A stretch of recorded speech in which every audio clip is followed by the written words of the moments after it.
जरा सोचिए, अगर आपके मोहल्ले में 100 वोटर हैं और अचानक एक सुबह आप उठते हैं और पता चलता है उनमें से 20 वोटर के नाम वोटर लिस्ट से गायब हो चुके हैं।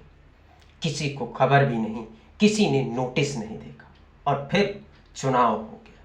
अब सोचिए, यही खेल सिर्फ आपके मोहल्ले में नहीं बल्कि पूरे राज्य में हो रहा है।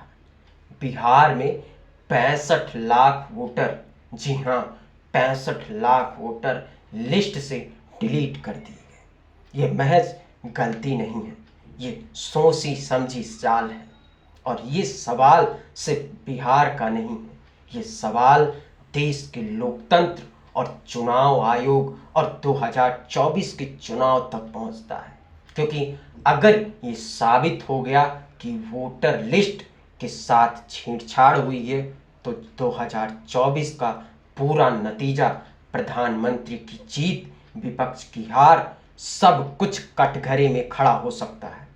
आज हम इसी सवाल का जवाब खोजेंगे। सुप्रीम कोर्ट में हो रही 5 घंटे 30 मिनट की बहस नेताओं के आरोप और उन आंकड़ों के साथ जो बताते हैं कि ये मामला सिर्फ एक वोटर लिस्ट विवाद नहीं बल्कि लोकतंत्र की नींव हिला देने वाला संकट है। 2024 में प्रधानमंत्री मोदी तीसरी बार जीतते हैं। बीजेपी को 240 सीटें मिलती हैं, लेकिन विपक्ष कहता है ये चुनाव निष्पक्ष नहीं थे। क्या फर्जी वोट पड़े? क्या चुनाव आयोग ने मदद की? सरकार और बीजेपी इन आरोपों को पूरी तरीके से खारिज कर देती है। लेकिन अब बिहार चुनाव से पहले वही सवाल फिर उठ खड़ा हुआ है। अगर बिहार में चुनाव आयोग की प्रक्रिया पर सुप्रीम कोर्ट ने उंगली उठा दी तो 2024 के चुनाव परिणामों पर भी सवाल खड़े होंगे। बिहार में सितंबर में विधानसभा चुनाव होने हैं, लेकिन मामला सिर्फ बिहार की 243 सीटों का नहीं है। मामला है देश के भीतर बीजेपी की राजनीतिक धरा और विपक्ष की एकजुटता का। अगर बीजेपी बिहार हारती है तो राष्ट्रवाद का वो नैरेटिव जिसे ऑपरेशन सिंदूर के बाद और अंतर्राष्ट्रीय मंच पर मोदी की नीतियों के सहारे बनाया गया वो डगमगा जाएगा। और अगर बीजेपी जीतती है तो विपक्ष का आरोप कि चुनाव आयोग की पक्षपाती है कमजोर पड़ जाएगा।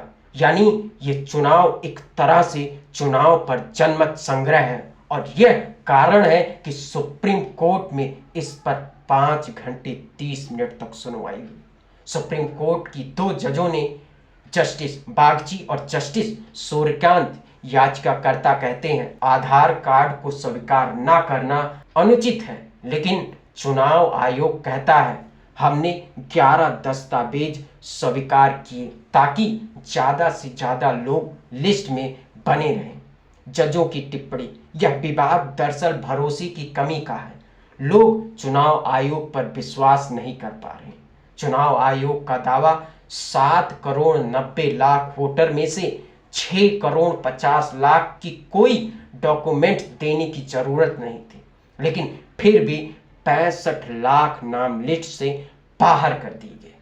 विपक्ष के वकील ने कहा पासपोर्ट, अस्थायी निवास प्रमाण पत्र, ये सब गरीब और ग्रामीण लोगों के पास नहीं होते। सुप्रीम कोर्ट ने कहा बिहार में 36 लाख पासपोर्ट हैं, यह कम नहीं है। और फिर एक टिप्पणी जो विपक्ष के लिए झटका थी, आधार, राशन कार्ड और वोटर आईडी कार्ड, इनकी अनिवार्यता नहीं, लेकिन सबसे बड़ा सवाल जो नाम हटाए गए उनकी लिस्ट क्यों नहीं दिखाई जा रही। कानून कहता है फॉर्म नंबर 5 नोटिस लगाना चाहिए ताकि लोग आपत्ति कर सकें। इलेक्शन कमीशन कहता है हम बंधे नहीं हैं, यही से शक और गहरा हुआ। 65 लाख वोटर गायब, आंकड़े और राजनीतिक असर। पटना 39,500 नाम हटे, भोजपुर 1,99,832, बक्सर 87,645, कैमूर 73,940, रोहतस 1,35,614, नालंदा 1,38,505। सिर्फ पटना कमिश्नरी में 10,42,570 वोटर गायब कर दिए। अब लोकसभा सीटों पर नजर डालिए, जहां सबसे ज्यादा डिलीशन हुए हैं पूर्णिया, सारणा, सीतागढ़ी, आरा, कटिहार, अरिया, सासाराम, किशनगंज, बक्सर, शिवहर। इनमें से 6 सीटों पे महागठबंधन के पास थी। पूर्णिया से पप्पू यादव 23,000 वोट से जीते और अब 2,63,920 वोट लिस्ट से डिलीट कर दिए गए। क्या यह सिर्फ संयोग है या माइक्रो मैनेजमेंट का कमाल?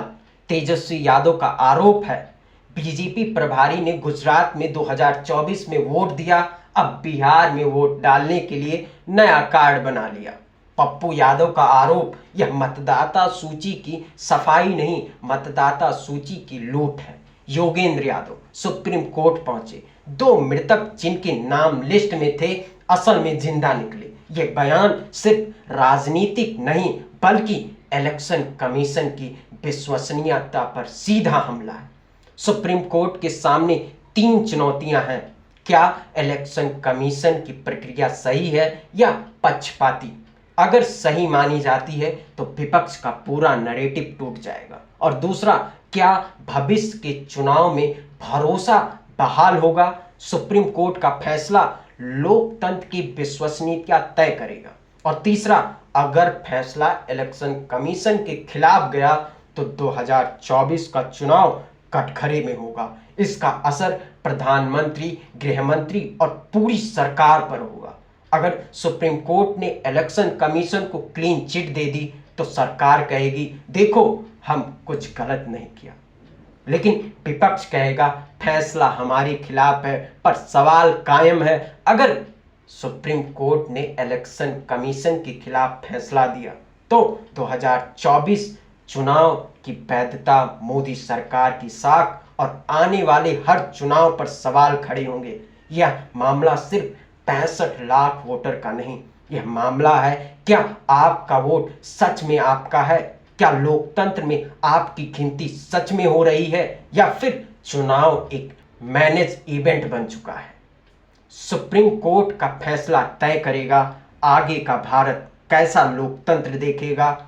अब सवाल आपसे है, क्या आपको चुनाव आयोग पर भरोसा है? और अगर नहीं तो फिर 2025 का बिहार चुनाव किसके लिए लड़ा जाएगा?